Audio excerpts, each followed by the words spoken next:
Bonsoir, si le mois de mai n'avait que 30 jours, on s'en contenterait vivement que les conditions météo changent. Heureusement, pour ce week-end et pour le début de la semaine prochaine, changement radical de temps sur la France avec ces pluies qui vont heureusement disparaître. En ce moment, elles sont très présentes sur une grande partie du pays. Elles tournent autour de la dépression.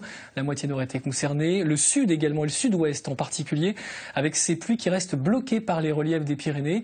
Donc plusieurs départements proches des Pyrénées sont placés en vigilance orange ce soir et jusqu'à demain. En raison de ces fortes pluies, on attend jusqu'à demain soir l'équivalent de 3 semaines de pluie en temps normal. Et en plus de cela, les cours d'eau réagissent. Donc il y a un risque de crue sur les Hautes-Pyrénées, sur le département du Gers, en raison des rivières qui sont maintenant en crue après ces fortes pluies que l'on va retrouver cette nuit. Et également demain matin, donc près de la frontière espagnole, le vent également qui sera sensible sur le littoral aquitain. Et puis l'amélioration qui commencera à arriver par la Bretagne et par les Pays de la Loire, c'est ce temps sec et plus ensoleillé que l'on retrouvera sur la basse Normandie et les Pays de la Loire dans le courant d'après-midi. Mais dans le même temps, les pluies arrivées d'Allemagne auront progressé vers la Bourgogne et vers le Massif central. Température demain matin positive, heureusement, entre 6 et 13 degrés. L'après-midi, ça restera très faible pour la saison, mais on va quand même remonter la pente. 18 degrés dans la capitale, une vingtaine de degrés sur le pays nantais et jusqu'à 23 degrés à Montpellier. Donc à Roland-Garros, bonne nouvelle. On ne devrait pas prendre de retard pour les matchs demain après-midi. Risque d'averses faibles, voire inexistant, et température quand même de 18 degrés. Heureusement, ça va un petit peu remonter en début de semaine prochaine. En attendant, on est toujours sous l'influence de cet air frais.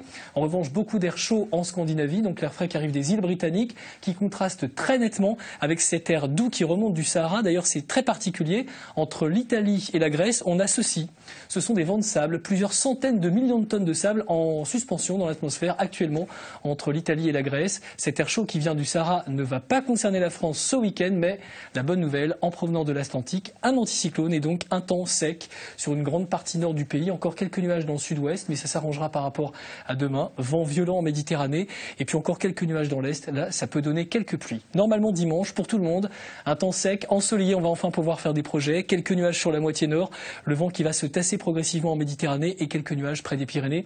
Mais les températures encore un petit peu justes pour la saison. Ce sera mieux la semaine prochaine avec un début de semaine ensoleillé, quelques nuages sur la moitié nord mais pas de pluie, temps sec et ensoleillé vers l'Atlantique, également vers la Méditerranée où ce sera le dernier jour de Mistral, donc belle amélioration pour mardi avec encore une belle journée ensoleillée, ça fait longtemps qu'on n'a pas vu autant de belles cartes. Et puis pour le milieu de la semaine prochaine, alternance de nuages et d'éclaircies. Alors peut-être en fin de journée, mercredi ou jeudi, on aura localement quelques gouttes de pluie, mais en fin des journées où le temps sera sec, lumineux et des températures enfin plus agréables. Passez une bonne soirée avec nous sur France 2. Dans un instant, envoyé spécial.